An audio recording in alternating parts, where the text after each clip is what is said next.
बेटियां किस घर में जन्म लेती है। दोस्तों, आज भी हम ऐसे समाज में जी रहे हैं जो आज भी पुरुष प्रधान है। आज भी जब लड़की का जन्म होता है तो अधिकतर घरों में मायूसी छा जाती है। और मित्रों, यह और कुछ नहीं बल्कि हम मनुष्यों की अज्ञानता है। लड़की को बोझ समझते हैं, परंतु आपको जानकर हैरानी होगी, लड़की का जन्म हर किसी के घर में नहीं होता बल्कि उसी के घर होता है जो भाग्यशाली होते हैं और अपने अपने पुण्य कर्म अर्जित किए होते हैं। और आज हम आपको यही बताने जा रहे हैं कि भगवान कैसे घरों को लड़की का जन्म देने के लिए चुनते हैं और वह कौन से पुण्य कर्म है जिसकी वजह से कोई भी इंसान बेटी का माँ बाप बनता है। नमस्कार दोस्तों, देव वचन चैनल पर आप सभी का स्वागत है। अगर आप भी भगवान श्री राम के भक्त हैं तो कमेंट में जय श्री राम जरूर लिखें। तो चलिए शुरू करते हैं आज की प्रस्तुति।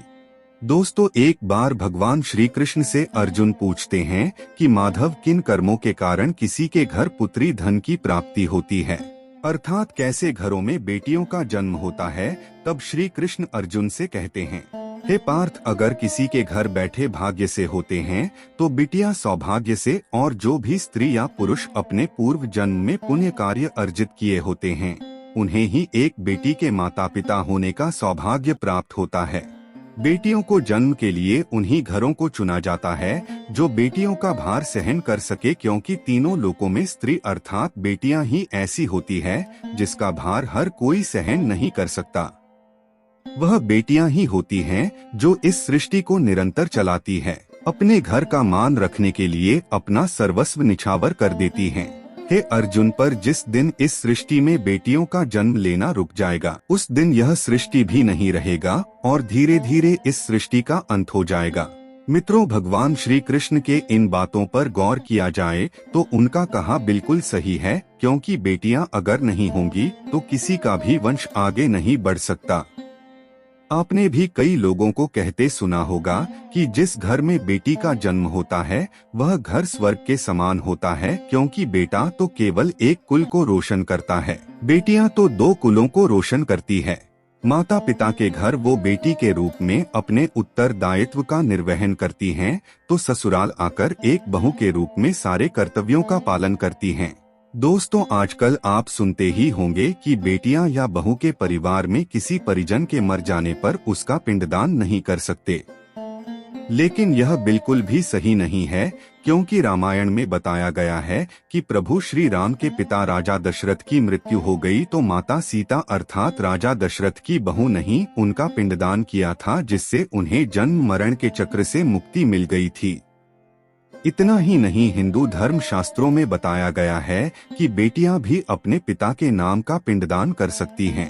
वही अगर ससुराल पक्ष में कोई पुरुष नहीं है तो इस स्थिति में बहू भी पिंडदान कर सकती है। इसलिए वह लोग बहुत किस्मत वाले होते हैं जिनकी घर में बेटी जन्म लेती है। शायद यही कारण है कि बेटियों को लक्ष्मी कहा गया है। दोस्तों, बहुत से लोगों की सोच यही होती है कि बेटी है तो बिना समय गवाएं और इस पर पढ़ाई में पैसे लगाएं, जल्द से जल्द शादी कर दो, लेकिन यह सोच एक बेटी के भविष्य को बर्बाद कर देती है। जरा सोचिए, एक बच्ची के मन में कितने सपने होते हैं, उसे कुछ करना है लेकिन यह सपने सिर्फ सपने ही रह जाते हैं। इसलिए अपनी बेटियों को सपने पूरे करने देना चाहिए, उन्हें जीवन में हर वह खुशी दे जो उन्हें मिलनी चाहिए। बेटे से ज्यादा एक बेटी ही हमेशा अपने माता पिता के लिए सोचती है। माता पिता को प्यार और अपनापन बेटी ही दिखा सकती है। बेटी के जन्म को एक जश्न की तरह मनाना चाहिए। माता पिता को बेटी को हमेशा एहसास दिलाना चाहिए कितने खास होती हैं बेटियां। तो देवियों और सज्जनों, आज के लिए बस इतना ही। उम्मीद करते हैं हमारे द्वारा दिया गया जानकारी आपको पसंद आया होगा, तो यह वीडियो को लाइक और शेयर जरूर कीजिएगा। और आपने हमारा चैनल को सब्सक्राइब नहीं किया है तो करिए। और हाँ, वीडियो को लास्ट तक देखने के लिए बहुत बहुत धन्यवाद।